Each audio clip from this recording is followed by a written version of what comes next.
Gérard Larcher a décidé de transformer, de donner à la commission des lois les prérogatives d'une commission d'enquête sur le problème de la distribution des professions de foi.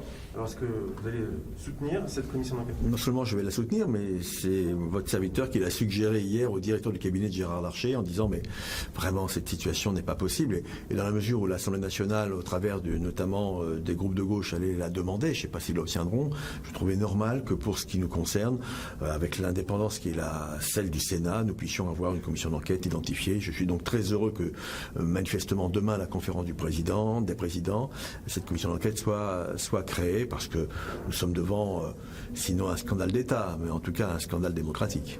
Et pourquoi aller quand même jusqu'à une commission d'enquête? Est-ce que l'audition demain du ministre de l'Intérieur ne pourrait pas suffire? Vous savez, monsieur Darmanin va nous dire que tout va bien dans le meilleur des mondes.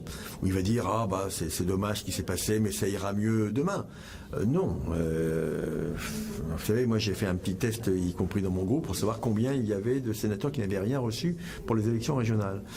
Très concrètement, il y a un quart de mon groupe, ce matin, qui n'avait rien reçu. Donc si vous faites cela, c'est pas un sondage scientifique, mais si vous développez ça au niveau national, ça veut dire qu'il y a plus de 10-15 millions de Français qui n'auraient pas reçu les professions de foi. En tout cas, j'en fais partie, je peux vous le dire. Par contre, j'ai reçu les professions de foi des élections départementales un mois avant même l'ouverture de la période électorale officielle. Ce qui veut dire que beaucoup de Français ont dû oublier qu'il y avait des élections départementales. Donc ça ne va pas. Il y a eu des fautes. Voilà. Et dans ces cas-là, vous savez, dans un pays anglo-saxon, sur une telle affaire, le ministre aurait longtemps depuis démissionné. Bon, je ne suis pas sûr que M. Darmanin ait l'élégance de le faire. Mais c'est dramatique quand même. Je veux dire, c'est une élection importante, très importante, avec des enjeux majeurs sur le plan territorial, et l'information des Français n'a pas été faite correctement. Donc le gouvernement doit rendre des comptes. Il doit rendre des comptes absolument sur cette question. Le gouvernement ou l'entreprise prestataire? C'est le gouvernement qui est le patron, c'est le maître d'ouvrage. Vous savez, c'est le dire, c'est pas moi, c'est l'autre. Non, c'est celui qui a commandé, qui ne s'est pas assuré que le chantier serait correctement assumé par l'entreprise. L'entreprise est fautive. Mais c'est quand même le gouvernement qui est responsable devant le Parlement, mais finalement devant aussi tous les Français. Ça a joué sur l'abstention, selon vous? Je n'en sais rien.